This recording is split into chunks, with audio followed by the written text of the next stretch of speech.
Hello everyone, ये मेरा lecture number 36 है। मैंने प्रीवियस लेक्चर में आपको HCl के बारे में बताया और ऑक्सो एसिड और क्लोरीन के बारे में भी। आज बताने जा रहे हैं ग्रुप 18 के बारे में। लास्ट ग्रुप है पी ब्लॉक एलिमेंट का, ग्रुप 18, जिसको हम लोग बोलते हैं नोबल गैस के नाम से जानते हैं। क्यों जानते हैं इसको नोबल गैस के नाम से? क्योंकि इसमें जितने भी एलिमेंट्स है ग्रुप 18 में, हीलियम को छोड़ के सबका ऑक्टेट पूरा होता है और वे किसी भी केमिकल रिएक्शन में पार्टिसिपेट नहीं करते, क्योंकि उनका वैलेंस शेल और ऑर्बिटल जो होता है वो कंप्लीटली फिल्ड होता है, right.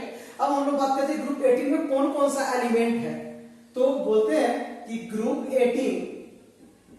Group 18 consists of helium, neon, argon, krypton, xenon and radon. They have NS2 NP6 configuration in valence shell, except एक ठो को छोड़ के, accept helium which has 1s2, जिसका इलेक्ट्रॉनिक कॉन्फ़िगरेशन जो होता है वो 1s2 होता है। तो क्यों बोलते ग्रुप 18 को नोबल गैस? क्योंकि इसमें जितने भी एलिमेंट्स हैं हीलियम को छोड़ के सबका वैलेंस शेल और ऑर्बिटल कंप्लीटली फिल्ड होता है, दैट इज ऑक्टेट पूरा होता है। तो ये बहुत कम कंपाउंड्स का फॉर्मेशन करते हैं, इसीलिए हम लोग इसको बोलते हैं नोबल गैस। अब हम लोग बात करते हैं इलेक्ट्रॉनिक कॉन्फ़िगरेशन ऑफ। अच्छा, क्यों इसका NH2 NP6 इलेक्ट्रॉनिक कॉन्फ़िगरेशन का वैलेंस शेल का?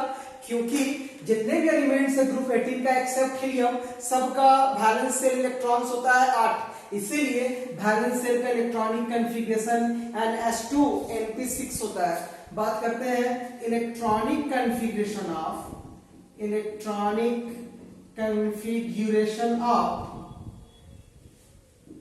ग्रुप 18, एलिमेंट्स ऑफ ग्रुप 18, जिसमें एक हीलियम को छोड़ के इसका होता है 1s2 एटॉमिक नंबर 2, हीलियम के बाद neon atomic number 10, 1s2 2s2 और 2p6। अगर हम लोग देखें कि इसका इलेक्ट्रॉनिक कॉन्फ़िगरेशन तो था वैलेंस शेल इलेक्ट्रॉनिक कॉन्फ़िगरेशन, अगर हम लोग इसको देखें सेल वाइज तो लिख सकते हैं 2 8, देख लीजिए ऑक्टेट पूरा इसका। और वैलेंस शेल का इलेक्ट्रॉनिक कॉन्फ़िगरेशन NH2 NP6 हुआ। नियॉन के बाद हम लोग बात करेंगे आर्गन का, atomic number 18, 1s2 2s2 2p6 3s2 और 3p6। देख लीजिए इसका वैलेंस शेल का इलेक्ट्रॉनिक कॉन्फ़िगरेशन। और इसका अगर लिखें नोबल, ये क्या कर सकते हैं इसको सेल वाइज, तो लिखते हैं 2 8 8। देख लीजिए इसका भी वैलेंस शेल में 8 इलेक्ट्रॉन है।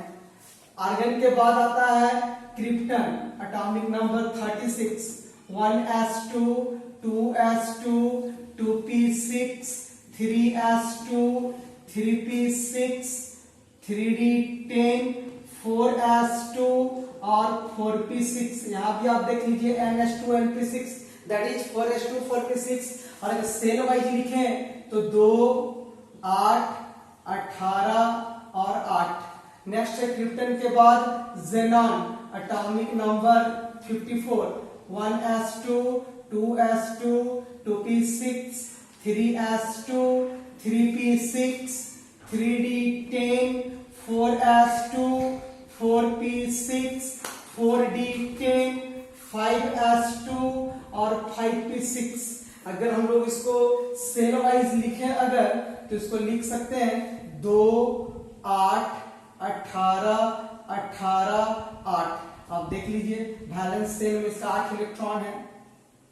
नेक्स्ट और लास्ट रेडॉन, एटॉमिक नंबर 86, लिख सकते हैं कि 1s2 2s2 2p6 3s2 3p6 3d10 4s2 4p6 4d10 4f14 5s2, 5p6, 5d10, 6s2 और 6p6।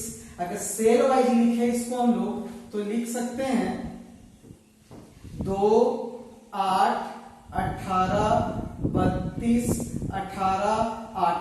तो आप देख सकते हैं कि इसका balance cell electronic configuration 6s2, 6p6 हुआ और बैलेंस सेल में 8 इलेक्ट्रॉन्स हुआ। तो इसीलिए हम लोग इसको नोबल गैस करते हैं, क्योंकि valence shell orbital completely filled होता है और इसका ऑक्टेट पूरा होता है, इसीलिए बहुत कम कंपाउंड्स का फॉर्मेशन करते हैं, इसलिए हम लोग इसको नोबल गैस करते हैं। अब हम लोग बात करते हैं इनका abundance and occurrence. Abundance and occurrence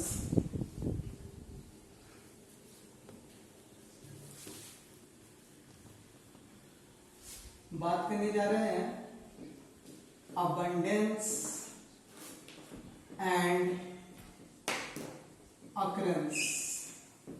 तो इसमें बोलते हैं कि all the noble gases except, मतलब को छोड़ के, एक्सेप्ट रेडॉन अकर पाया जाता है in the atmosphere. Full stop. लिखते हैं कि देयर एटमॉस्फेरिक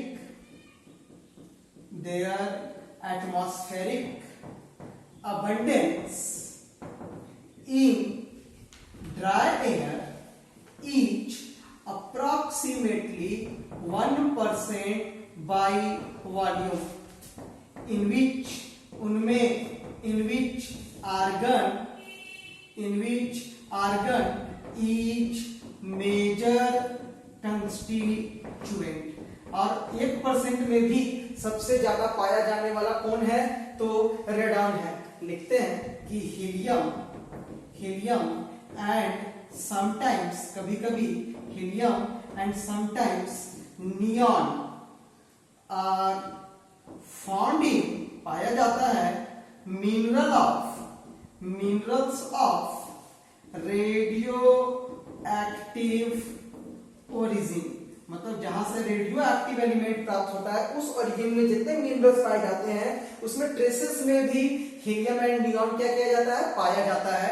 लिखते हैं कि द कमर्शियल, मतलब व्यावसायिक, the commercial source of helium is natural gases. जो आपका हीलियम का कमर्शियल सोर्स है तो वो कौन सा है? नेचुरल गैस है। बात करते हैं रेडॉन का।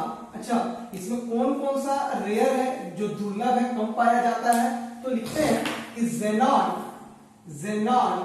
And radon are rarest element of the group. इस ग्रुप का जेनॉन ग्रुप, इस ग्रुप का मतलब ग्रुप 18 का जो रेयर एलिमेंट है, रेयरेस्ट सबसे कम मात्रा में पाया जाने वाला कौन कौन सा है? xenon and radon. लिखते हैं कि radon is obtained as a decay product of किसका? तो रेडियम। जब रेडियम का डीके करते हैं, क्षय करते हैं, तोड़ते हैं, तो हम लोग को मिलता है रेडॉन। रेडियम Ra इसका सिंबल होता है और एटॉमिक नंबर होता है 88 और एटॉमिक मास होता है 226। जब इसका डीके होता है तब ये प्रोड्यूस करता है रेडॉन और हीलियम का एटॉमिक नंबर 2, एटॉमिक मास 4 और इसका होता है 86 और एटॉमिक मास होता है 222। अब हम लोग बात करते हैं general trends in variation of periodic properties in group 18. So the first one, atomic radii. Ionic नहीं बोलते हैं क्योंकि ये तो इलेक्ट्रॉन का ना लॉस करना पसंद करते हैं, ना गेन करना पसंद करते हैं। क्यों? क्योंकि इनका ऑक्टेट पूरा होता है, तो इसीलिए एटॉमिक रेडियाई देखेंगे। और एटॉमिक रेडियाई भी बोलना ठीक नहीं रहेगा, वान डेर वाल बोलते हैं, क्योंकि बताए थे कि जो नॉन बॉन्डिंग जो एलिमेंट्स है, जो मोनोएटॉमिक है, उसके बीच का जो हम लोग मेजर करते हैं रेडियस को, उसको कहते हैं van der Waals radius, right, non bonding जो होता है। और ये जो एटॉमिक रेडियस है, तो इसका बात करें अगर हम लोग कि जब डाउन द ग्रुप जाते हैं तो एटॉमिक एंड आयोनिक रेडियाई बढ़ता है, क्योंकि नया नया सेल का एडिशन होता है। तो लिखते हैं कि in moving down a group, in moving down a group the atomic and the atomic radii जो है वो इंक्रीज करता है। क्यों? तो ड्यू टू एडिशन ऑफ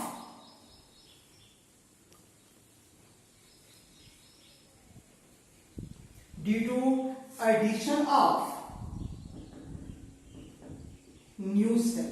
हम लोग ऐसा देखे थे अभी कि हीलियम का तो सिर्फ 1s2, फिर नियॉन में देखें तो 1s2, 2s2, 2p6, मतलब KL, KLM, KLMN, नया नया सेल का एडिशन होता है, इसके लिए एटॉमिक एंड आयनिक रेडियाई बढ़ जाता है। तो लोग ऐसे लिख सकते हैं कि helium, neon, argon, krypton, xenon, radon down the group आएंगे तो एटॉमिक रेडियाई जो है ना वो इंक्रीज कर जाएगा।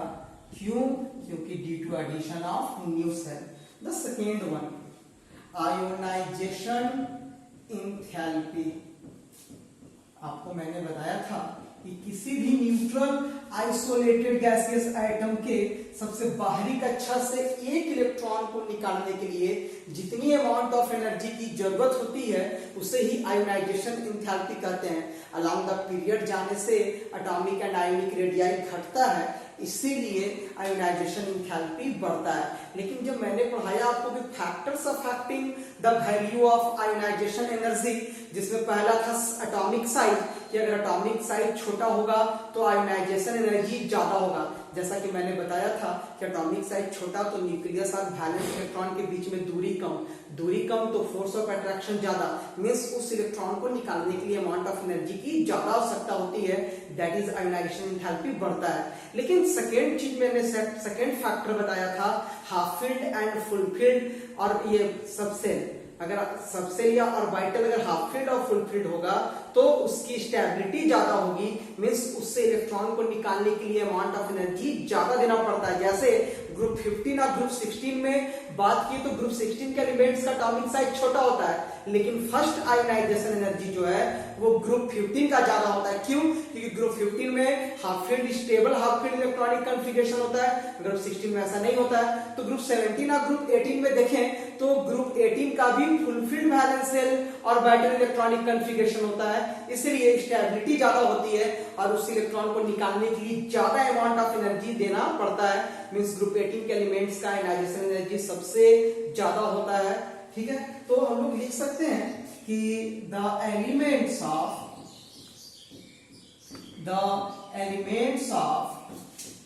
Group 18 have higher value of ionization energy than that of elements of किससे? तो ग्रुप 17 लिखेंगे कि in moving down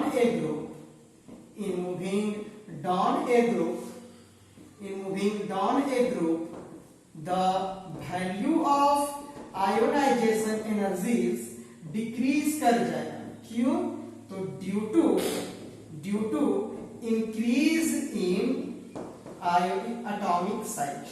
अभी मैंने बताया कि एटॉमिक साइज छोटा तो आयोनाइजेशन एनर्जी ज्यादा, लेकिन एटॉमिक साइज अगर ज्यादा होगा तो आयोनाइजेशन एनर्जी घट जाएगा। Means helium, neon, argon, krypton, xenon, radon down the group आए तो आयोनाइजेशन एनर्जी डिक्रीज कर गया। क्यों? तो due to increase in atomic size. Atomic size बढ़ेगा तो न्यूक्लियस और वैलेंस इलेक्ट्रॉन्स के बीच में दूरी बढ़ेगा तो फोर्स ऑफ अट्रैक्शन घट जाएगा। मींस उस इलेक्ट्रॉन को निकालने के लिए ज्यादा अमाउंट ऑफ एनर्जी देने की जरूरत नहीं है। थर्ड नंबर,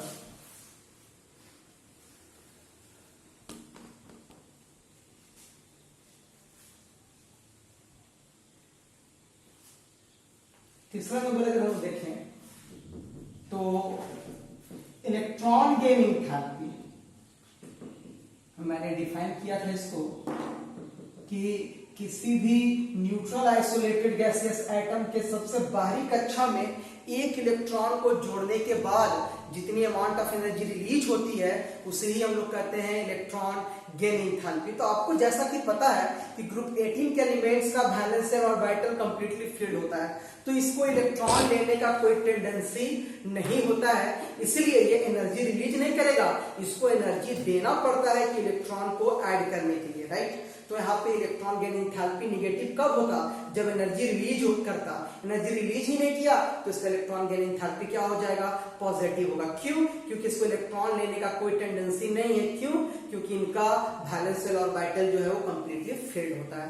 तो हम लिखते हैं कि due to stable valence shell electronic configuration of elements of group 18 have no tendency, कोई प्रवृत्ति नहीं होती है, no tendency to accept electrons, hence इसीलिए they have positive value of electron gain enthalpies। एक क्वेश्चन है कि why noble gas elements are least reactive. Noble gas जो होते हैं वो कम रिएक्टिव क्यों होते हैं? क्योंकि उनका पहला है क्योंकि उनका valence shell orbital completely filled होता है, इनका आयोनाइजेशन एनर्जी बहुत ज्यादा होता है और इलेक्ट्रॉन गेन एंथैल्पी पॉजिटिव होता है। एक और कि physical properties of noble gases. तो सबसे पहला first, they are monoatomic. आपको पता है कि ये मोनो एटॉमिक होते हैं, जैसे Cl2, Br2, H2, N2, P4 asset होते हैं। तो diatomic, tetratomic, octatomic होते हैं, लेकिन ये सब मोनो एटॉमिक होते हैं। कभी भी हम लोग नहीं सुने हैं कि Ne2, Xe2, राइट। तो जब ये मोनो एटॉमिक होते हैं तो इनके बीच में फोर्स ऑफ अट्रैक्शन बहुत कम होता है, ना तो नेग्लिजिबल ही बोल सकते हैं लोग, ना के बराबर होता है। इसीलिए इनका मेल्टिंग एंड बॉइलिंग पॉइंट बहुत कम होता है, क्योंकि ये मोनो एटॉमिक होते हैं, इनके बीच में इंटर एटॉमिक अट्रैक्शन नहीं होता है, राइट। तो दूसरा कि they have low melting and boiling point. तीसरा, they are sparingly soluble. Sparingly का मतलब होता है लेस सॉल्यूबल, आंशिक। स्पैरिंगली सॉल्यूबल इन क्या? Water. Last, they are colourless, odourless gas. अब हम नेक्स्ट क्लास में बात करेंगे कंपाउंड्स ऑफ जेनॉन, ठीक है। Compounds of xenon, compounds of oxygen xenon, compounds of xenon oxygen and fluorine compounds, वो हमारा लास्ट क्लास होगा, लास्ट लेक्चर होगा ग्रुप 18 का। Thank you.